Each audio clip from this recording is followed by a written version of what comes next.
Welcome to the Business Essentials course.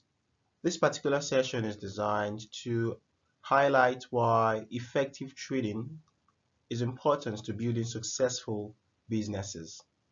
Businesses exist on the concept of exchange of value between two or more parties, and your ability to excel in the skill of trade is exceedingly important if you want to build a business that would be successful.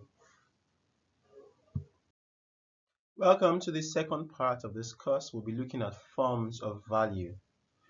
I mean, trading is important to successful businesses, we have said, and you want to ensure that you are trading in substances that are of value. If it's not valuable, nobody would buy, right? But what are the different forms of value? There are 12 of them. First up is products, material items, tangible items, or entities that you can sell for money. For example, a candy bar. Service, providing help or assistance and charging a fee for the work that you've done. An example would be banking service, for example. The bank keeps your money for you, they keep your money secured, and they charge you some form of commissions for doing that. Banks help you make some payments to third parties, and they charge you a fee for for assisting with that service. Shared resource. So you get some resources together and you provide a platform for different people to share the resource. For example, a gym would work as a good example for this. So I set up a gym. I have treadmills, I have weights, I have all sorts of gym equipment so that different people can come and utilize the service. So it's a service and a shared resource in some form. Subscription. Magazine subscription would be a good example of this. So you pay upfront for a service that you probably haven't consumed yet in the hope that by XYZ date you would get that service delivered to you. Resale. Retailers are a good example of resale. So you buy a product from Mr. A and you sell to Mr. B. Lease. Acquire an asset, then allow another person to use that asset for a predefined amount of time in exchange for a fee. Agency. So you sell assets on behalf of another party and then you charge a commission or a fee, and you make your income by doing that. Audience aggregation. You get the attention of a group of people with similar interest or similar characteristics or demographics, and you sell that audience to a third party who needs to get a message across to people who fall within the description of the audience that you have aggregated. Loan. Someone needs money, you have excess money, you borrow them the money and charge them a fee for a defined period of time, probably at a defined interest rates and what have you. Options. You sell people a product that gives them an option to exercise a right. Say, for example, a movie ticket. So I sell you a movie ticket in the hope that you are able to exercise the right to see the movie at the time that the movie is built to show for. You necessarily do not have to see the movie at that time if you choose not to, but you have an option to see the movie because you have purchased tickets. So that's an option that I have sold to you.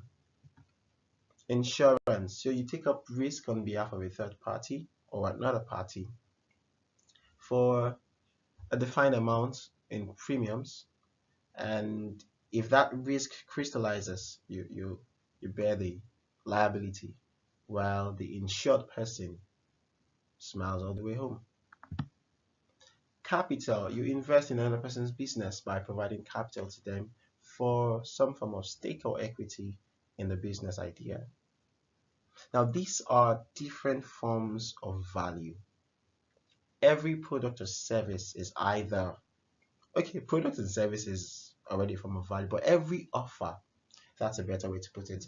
Every offer that you have is either a product, a service, a shared resource, a subscription, a resale, a lease, an agency, an audience aggregation offer, a loan, an option, an insurance, or a capital. Now, there's the concept of bundling and unbundling. Some offers do take up different forms of value in one. So if I write a magazine, for example, I probably would focus on a particular form of audience.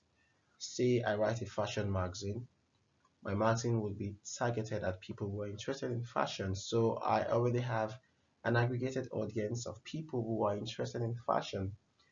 My consumers may pay subscription fees to be able to get access to my magazine. So that's a subscription and an audience aggregation.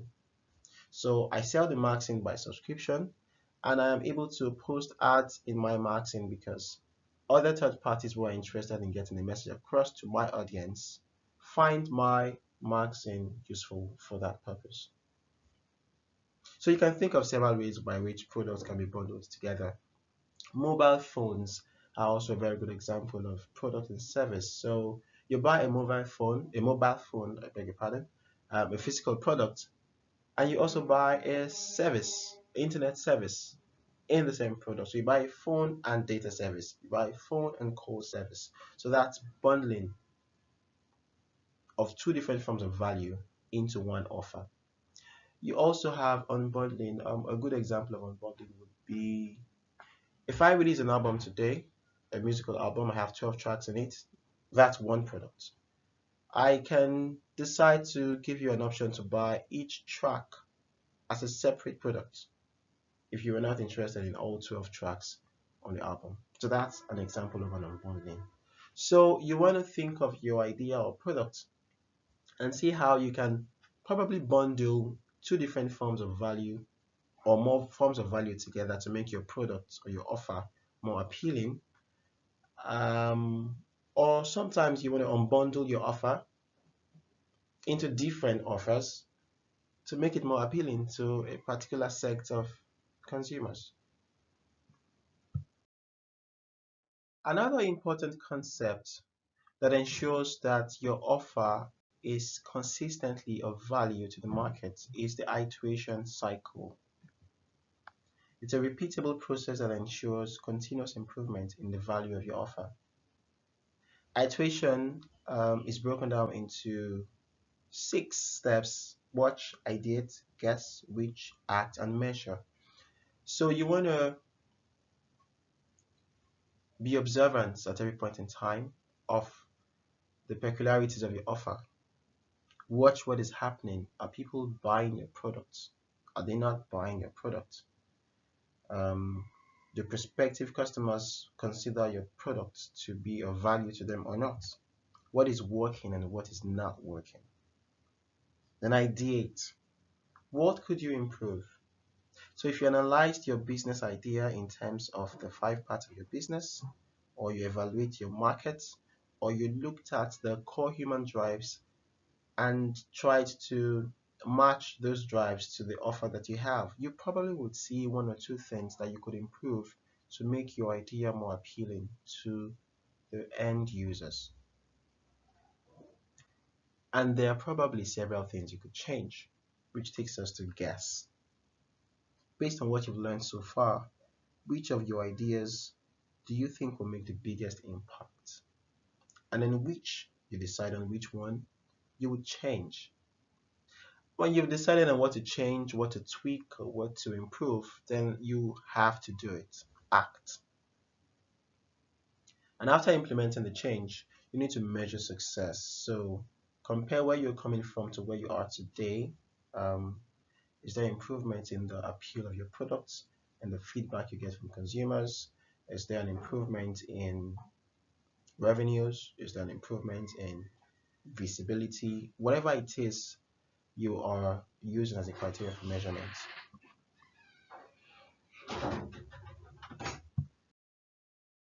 Right now, we are assuming that the promised benefits of your offer is appealing. You've come up with a nice product. You have gone through all the evaluations and checks and analysis that you require, and you have a great product or a great service, a great offer. And those are pretty much in the light of what you see from within. Taking a cue from what the customer sees, there are 9 common economic values that people mostly consider in evaluating a potential purchase. So yes, they consider your offer to be of value to them, but there are a few things they would consider before they actually decide to buy from you or invest in you or subscribe to you. Efficacy. Will your solution do what it says it will do? You need to convincingly communicate this in your offer. Speed. How fast will the results be seen based on the solution you have offered? Reliability. Are your consumers assured that at every point in time your solution will deliver on its promises and on their own expectations without errors and without failure? Ease of use. Is your solution easy to use or is it complex? Everybody wants something that makes their life easier. Nobody wants to pay money to buy what would make their life more complex. Flexibility. Is it flexible enough? Can your solution even be utilized to solve another problem aside the primary reason for which it was purchased? Status. How does it make them feel? Does it make them feel cheap or exotic? Does it make them feel rich or poor? Does it make them feel like the high-end class of the society or otherwise? Emotions. How does this connect with your emotional feelings? Does it make them feel excited, loved, pleasured? We spoke about the drives earlier, the drive to feel.